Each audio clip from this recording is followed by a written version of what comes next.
Face à une situation de danger, il y a deux sortes de comportements. Il y a ceux qu'on appelle les défaitistes, ceux qui ont peur, ceux qui baissent les bras avant même d'essayer et laissent leur destin s'écrire tout seul sans la moindre réaction ou défense. Et il y a les autres, les courageux, ceux qui croient que l'avenir leur appartient et qui font le maximum pour rester debout, affronter la situation et survivre.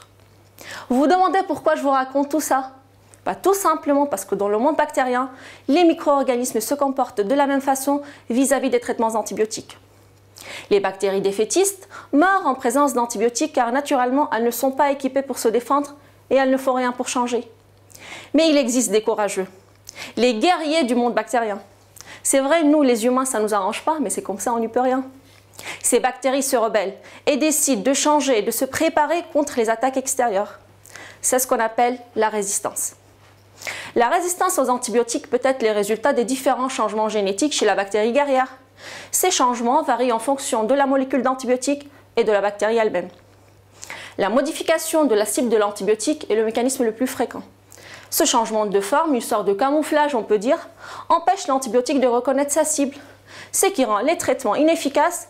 Par conséquent, la bactérie surmonte la situation et survit. Il existe aussi d'autres mécanismes pour résister, comme les flux actifs. C'est le fait de ressortir la molécule d'antibiotique à l'extérieur de la cellule pour l'empêcher d'agir sur sa cible, un peu comme écoper un bateau pour éviter qu'il ne coule. Ce mécanisme, il est moins fréquent et moins efficace. Il existe aussi d'autres mécanismes de résistance car ces bactéries ne manquent ni d'imagination ni d'effort.